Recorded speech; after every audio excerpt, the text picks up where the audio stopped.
यह कथा भगवान शिव ने पार्वती जी को उनके पुनर्जन्म का स्मरण कराने हेतु कही थी। शिव जी बोले, हे गौरी, पर्वतराज हिमालय पर स्थित गंगा के तट पर तुमने अपनी बाल्यावस्था में 12 वर्ष तक अधोमुखी होकर घोर तप किया था। इस समयावधि में तुमने वृक्षों के सूखे पत्ते चबाकर ही समय व्यतीत किया। माघ की विकराल शीतलता में तुमने निरंतर जल में प्रवेश करके तप किया। वैशाख की भीषण गर्मी में तुमने पंचाग्नि में शरीर को तपाया।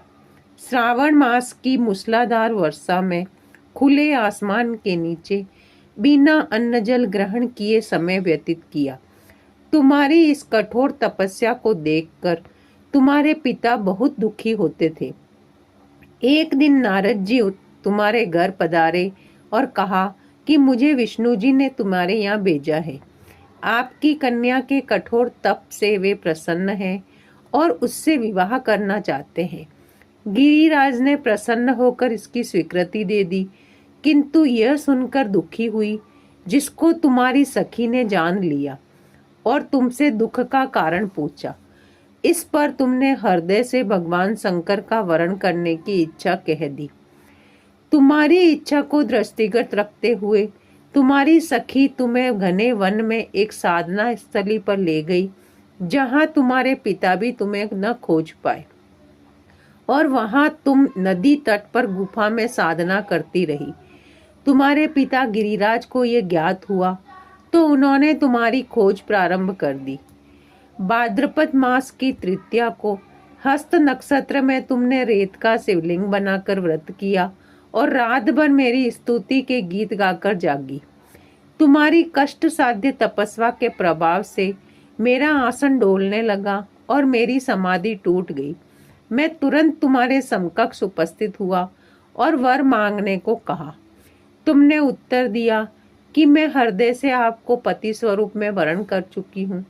यदि आप सचमुच मेरी तपस्या से प्रसन्न हैं, तो मुझे अर्धांगिकी के रूप में स्वीकार कीजिए।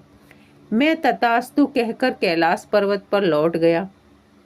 प्रातः काल तुमने पूजा की समस्त सामग्री को नदी में प्रवाहित करके अपनी सखी के साथ व्रत का पालन किया। उसी समय तुम्हारे पिताजी गिरिराज तुम्हें खोजते खोजते वहां पहुंचे और तुम्हारी तपस्या का उद्देश्य पूछा, तो तुमने बताया कि मैं महादेव को पति रूप में प्राप्त करना चाहती हूँ। आज मैं अपनी तपस्या की कसौटी पर खरी उतर चुकी हूँ। मैं इसी शर्त पर घर आऊंगी कि आप मेरा विवाह महादेव जी से करेंगे। तुम्हारे पिता ने तुम्हारी शर्त मान ली और कुछ समय पश्चात विधान पूर्वक उन्होंने हम दोनों का विवाह करा दिया। हे भगवान शिव शंकर, जैसे माता पार्वती की इच्छा पूर्ण हुई, उन्हें मनवांछित वर प्राप्त हुआ, उसे सभी को मनवांछित वर प्राप्त हुए एवं पति की लंबी आयु प्राप्त हुए। जय शिव शंकर।